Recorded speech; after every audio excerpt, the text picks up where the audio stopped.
हथौड़ा ग्रुप है अपना, 4-5 जजों का एक टोला है। नहीं नहीं आप गलत कह रहे हैं। हाँ। वो जो हथौड़ा होता है ना, हाँ। वो बेसिकली जज साहब का होता है कि वो एडजर्न करने के लिए या शुरू करने के लिए। आप उस सोचते तो नहीं मिला रहे। हाँ तो वही है ना जी, अब ये हथौड़ा ग्रुप ही बन गया हुआ है ना। ये अब हथौड़ा वो खाली उधर वो डेस्क पे नहीं मारते हैं, ये पूरी कौम के सर पे मारते हैं। और वही कि साढ़े मुल्क दियाँ मौजा ही मौजा, सुबह दोपहर शाम कोटा ही कोटा। ये अंब लैन वास्ते घूम च बैठे। अभी वो प्रेस कॉन्फ्रेंस कर रहा था, इमरान खान को लाने वाले जिम्मेदार हैं।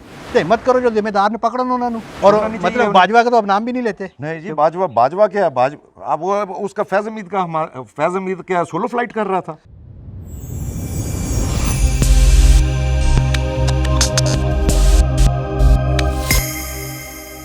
अस्सलाम वालेकुम, गपशप में खुश आमदीद। मरहूम उस्ताद दामन ने एक दफ़ा एक नज़म कही थी, साढ़े मुल्क दियाँ मौजा ही मौजा, जिधर वेखो फौजा ही फौजा। अगर आज जिंदा होते तो कहते साढ़े मुल्क दियाँ मौजा ही मौजा, सुबह दोपहर शाम कोटा ही कोटा। सुबह उठो, अदालत ने ये फ़ैसला कर दिया, अदालत ये केस सुन रही है। दोपहर को ये हो रहा है जनाब, फिर उसके बाद जो उसकी इम्प्लीमेंटेशन पे बहस शुरू हो जाती है, ये ठीक है नहीं है, गलत है मालत है। आज भी जो है कोर्ट ने इलेक्शन का फ़ैसला दे दिया है कि 30 अप्रैल को जो है पंजाब का हो, और बैरून मुल्क मुकीम पाकिस्तानियों के लिए भी उसका केस भी लगा दिया है। तो मियाँ साहब आपको तो मुबारक हो, आप ब्रिटिश नेशनल भी हैं और पाकिस्तानी नेशनल भी हैं। वोट का हक़ तो आपके पास पहले ही भी था, और अब आपकी दीगर कम्युनिटी को और अजीज़ों अकारब को और दोस्तों अहबाब को भी सबको मिल जाए। अभी मिला तो नहीं है लेकिन मिल जाएगा। मगर आप देख लें पे, मैं जब यूके में भी होता था, मतलब लास्ट मैंने 8-10 साल यूके में गुजारे हैं, और उस वक्त भी मैं ये वोटिंग राइट की जो है ओवरसीज़ जो पाकिस्तानीज़ हैं उनकी मैं मुखालफत करता था। आज भी मैं मुखालफत करता हूँ उसकी। चलो घंटी बजा लो ना, फिर उसके बाद गल करने हैं क्यों मुखालफत करते हैं। जी, बिस्मिल्लाहिर्रहमानिर्रहीम। सबसे पहले तो मैं तमाम देखने वालों से रिक्वेस्ट करूंगा वो हमारे चैनल को सब्सक्राइब भी करें, और उसके साथ जो बेल आइकन है जिसे घंटी और टल्ली भी कहा जाता है, उसका बटन एक दफ़ा ज़रूर प्रेस कर दें ताकि हमारे व्लॉग आपको बर वक्त पहुँच सकें। तो जी खान साहब, ये कोर्ट का रोज़ ही जब सुबह उठते हैं और एक नया जो है वो कोई काम चल रहा होता है, और एक वो मखसूस बेंच है, मखसूस बेंच ही फैसले देते हैं, मखसूस बेंचों के पास ही वो केस लगते हैं जो कि पीटीआई से रिलेटेड होते हैं। बाकी तो आप छोड़ दें, बाकी दुनिया के 40-50 हज़ार जितने भी सुप्रीम कोर्ट में केसेस पेंडिंग पड़े हैं। मगर ये एक हथौड़ा ग्रुप है अपना, 4-5 जजों का एक टोला है। नहीं नहीं आप गलत कह रहे हैं। हाँ। वो जो हथौड़ा होता है ना, हाँ। वो बेसिकली जज साहब का होता है कि वो एडजर्न करने के लिए या शुरू करने के लिए। आप उस सोचते तो नहीं मिला रहे। हाँ तो वही है ना जी, अब ये हथौड़ा ग्रुप ही बन गया हुआ है ना। ये अब हथौड़ा वो खाली उधर वो डेस्क पे नहीं मारते हैं, ये पूरी कौम के सर पे मारते हैं। भाई इनकी कोशिश है पे ये कौम जो है ना बिल्कुल जो है ना एक वो दोले शाह के चूहे बन जाएं। इनके सर पे इतने हथौड़े मारो पे ये बिल्कुल एक दोले शाह के चूहे बन जाएं, और जो हम कहें और वो कौम कहे जी वाह जी क्या बात है जी, क्या हमारी पता नहीं 139 नंबर पे 40 नंबर पे है हमारी अदलिया पूरी दुनिया में। 100 अब जो है मेरा ख्याल ये जो अब रिसेंट फैसले आए हैं 2, 4, 6 जितने भी फैसले आए हैं, तो उस पर तो मेरा ख्याल हम आखिरी नंबर पे पहुंच गए होंगे। तो जहाँ तक आपने बात की अपना उसके ओवरसीज़ के, आप ये देखें ओवरसीज़ के लिए भी बड़ी देर से ये डिमांड जो है ये पीटीआई की तरफ से है और कभी किसी पार्टी की तरफ से नहीं आई। और ये इस पर कई दफ़ा कहा जाता रहा कि ज़ाहिर है कि ओवरसीज़ पाकिस्तान का हिस्सा है, अगर उन्हें पार्लियामेंट में नुमाइंदगी देनी है या वोट देना है, एक तो तरीक़ाकार ये है कि वो आके वोट यहाँ पे कास्ट करें, नहीं तो ओवरसीज़ के लिए कुछ सीटें मुख्तस कर दी जाएँ ताकि वो वहीं पर हो।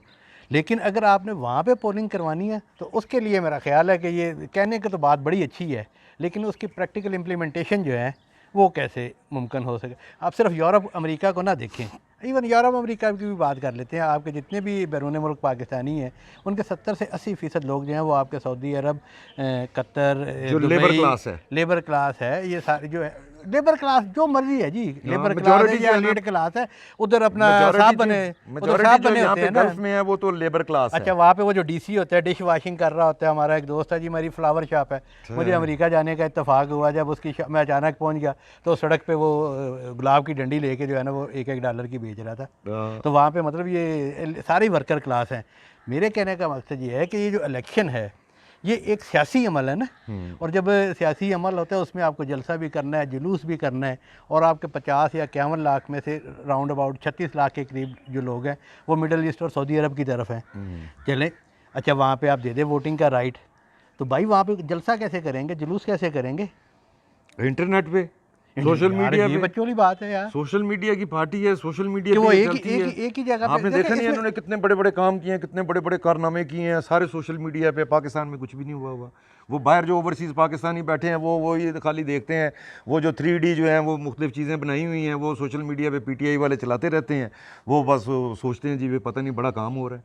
नहीं, किसी कैंडिडेट को सऊदी अरब जो है या दुबई, UAE, कतर, मुख्तलिफ पोलिटिकल पार्टीज़ के जो कैंडिडेट्स हैं उन्हें अपने यहाँ कैंपेन चलाने की इजाज़त देंगे, हाँ, जलसा इसमें करने तो देंगे? ये इसके लिए तो मेरा ख्याल है पहली तो बात है ये मेरा ख्याल है राइट होना नहीं चाहिए, तो मैं बाद में बताता हूँ। मगर उसमें अगर इनको वोटिंग का चलें राइट भी दे देते हैं तो वो तो ना, ये कम से कम गल्फ़ के इलाकों में तो वो ना कोई इलेक्शन कैंपेन चला सकते हैं। इवन उन्होंने तो यहाँ के जहाँ पे कैंडिडेट खड़ा होगा ना उसने अपना वोट लेना ना उनसे, Yeah. जो पाकिस्तान में खड़ा होगा। Yeah. वो पाकिस्तान वाला जो कैंडिडेट है अगर वो चाहे पे मैंने सऊदी अरब में जाके या दुबई में या बहरीन में या कतर में मैंने कैंपेन चलानी है, वहाँ पे वो उनको चलाने देंगे? वहाँ पे तो सियासी सरगर्मियों की कोई इजाज़त ही नहीं है। तो वो अगर इजाज़त नहीं देंगे तो इंशाल्लाह हमारे जो हैं जजेस सू मोटो ले लेंगे उनके खिलाफ। हाँ, ये फिर तो यही होएगा। और ये ओवरसीज़ का मैं तो नहीं समझता। देखिए मैं पहले भी मैंने ये बात कर रहा था, उनको कोई राइट होना चाहिए। जिसने आना है जो तो यहाँ का रेजिडेंट है, ड्यूल नेशनल बहुत है मेरी तरह के हैं। मैं तो बाय बोर्न ब्रिटिशर हूँ, ठीक है, मगर मैं सारी उम्र पाकिस्तान में रहा हूँ और मेरी सारी फैमिली बाहर है। मैंने वहाँ पे रह के भी देखा है वहाँ पे कौन लोग हैं जो पाकिस्तान के मामे बने हुए हैं, वहाँ से पैसे भेजते हैं, वो मुझे पता है। ये आपने भी एक फूल वाले की मिसाल दी है ना, डॉलर फूल भेजता है, cash in hand, flower shop. हाँ, फ्लावर शॉप, वो सारा कैश है, ठीक है। वो कैश कोई बैंक में नहीं जमा कराता। यहाँ पे आप यूरोप में देख लें, जितने हमारे लोग काम कर रहे हैं सारा कैश इन हैंड काम कर रहे हैं। टैक्सी चला रहे हैं वो कैश इन हैंड है। मेहनत कर रहे हैं ना, उसमें क्या है? रेस्टोरेंट नहीं, कैश पे काम कर रहे हैं, टैक्स चोरी करते हैं। यहाँ पे हमें कहते हैं ना ये पाकिस्तान चोर है, चोर है, चोर है, टैक्स चोर है। मैं कहता हूँ सबसे बड़े चोर वो हैं जो बाहर ओवरसीज़ पाकिस्तानी है। यहाँ पे पाकिस्तान के वो मामे बनना शुरू हो जाते हैं, पैसे भेजते हैं। मुझे बताएं कौन सा लीगल तरीके से पैसे भेजता है एक बंदा जो है वो मुझे भाई बताएं, अपने वालिदैन को भेजते हैं, वो अपने वालिदैन को वालिदैन को खर्चा भेजते भेजते हैं, वालिदैन को खर्चा भेजते हैं। उसके बाद जो ऊपर का पैसा होता है जो उन्होंने टैक्स चोरी किया हुआ होता है, टैक्स चोरी, मैं बार बार कहता हूँ टैक्स चोरी करते हैं। टैक्स चोरी करके यहाँ पे पाकिस्तान में आके हुंडी के ज़रिए पैसा लेके आते हैं, यहाँ पे प्रॉपर्टियाँ बनाते हैं, कहते हैं जी हमने इन्वेस्टमेंट कर दी। प्रॉपर्टी बना दी क्या है? कोई मुझे बताएं किसी ने इंडस्ट्री लगाई हो? इंडस्ट्रियाँ लगाएं आके, यहाँ पे लोगों को रोज़गार मिले। यहाँ पे आके प्रॉपर्टियों में इन्वेस्ट कहते हैं जी हमने वो सारा ब्लैक मनी सर अनवर पर इनका। मैं दावे से कह सकता हूँ जिसकी जो भी ड्यूल नेशनल है उसकी प्रॉपर्टीज़ चेक की जाए, यहाँ पे उसकी कितनी प्रॉपर्टी है। अब मुझे यूके का तो पता है, यूके और पाकिस्तान के तो कभी नहीं है। अगर यूके का जो रेजिडेंट है जो ओवरसीज़ पाकिस्तानी है, उसने अगर वहाँ पे कोई चीज़ डिक्लेयर की है तो उसको यहाँ पे भी डिक्लेयर करनी पड़ती है जो वहाँ पे उसके एसेट्स हैं। इधर वाले को उधर भी करने पड़ते हैं। मुझे बताएं कितने ओवरसीज़ पाकिस्तानी है जो अपनी प्रॉपर्टी जो पाकिस्तान में बनाई हुई है वो भी डिक्लेयर करते हैं, और जो उन्होंने वहाँ पे भी माल बनाया हुआ टैक्स चोरी कर करके वहाँ पे डिक्लेयर करते हैं। थोड़े से चंद पैसे दे देते हैं और पाकिस्तान को वो बकारियों की तरह ट्रीट करते हैं, जी हम पाकिस्तान के मामे हैं। और मुझे ये बताएं उनको पाकिस्तान की जो ओवरसीज़ पाकिस्तानी है उसको पाकिस्तान की पॉलिटिकल डायनामिक्स का क्या पता है? मतलब पाकिस्तान में क्या हल्के की सियासत क्या होती है, यूनियन कौंसिल लेवल पे क्या सियासत होती है, क्या कौन सी पॉलिटिकल पार्टी है? उनको तो यहाँ पे जो है चाचे मामे ताए पुपियाँ जो है उनको ऑर्डर जारी करना है। वो बाहर वालों ने, वो तो सारे मेजोरिटी तो PTI वाली है ना, उन्हें ऑर्डर जारी करना है जी वो फलाने ਨੂੰ PTI वाले ਨੂੰ पा देना। ये नहीं देखना है वो चोर है चक्का है जो मर्जी है, बस उधर से ऑर्डर जारी हो जाना। मैं तो इसके बड़ा सख्त खिलाफ हूँ। हाँ, जो रेजिडेंट नहीं है, ओवरसीज़ रेजिडेंट नहीं है किसी मुल्क के, उनके पास या नेशनलिटी, मेरा जो मौक़िफ़ है ना, मेरा जो इस बारे में मौक़िफ़ है ज़ाहिर है, जैसे आप डुअल नेशनल हैं या सऊदी अरब में हम कह रहे हैं कि 50 लाख के करीब लोग गए हुए हैं, बाकी जगह पे भी गए हुए हैं, जिसने पाकिस्तान की किसी दूसरे मुल्क की नेशनलिटी नहीं ली, तो उसका मेरा अपना ज़ाती ख्याल है कि उसे कोई हक नहीं होना चाहिए। जिसने ले ली वहाँ की नेशनलिटी, तो भाई अब आपने और आपकी नस्लों ने वहीं पर रहना है, वहीं पे रहना है। हाँ, वहाँ पे तो आते नहीं है वो। अच्छा चले छोड़ें इन सारी बातों के, ये तो अभी इन्होंने कंसिडर करना शुरू किया ना, दोबारा टेकअप कर ली है, क्योंकि ज़ाहिर है कि अब कई केसेस ख़त्म हो गए हैं और वही कि साढ़े मुल्क दियाँ मौजा ही मौजा, सुबह दोपहर शाम कोटा ही कोटा, तो इसीलिए ये सारी चीज़ें आती रहती हैं।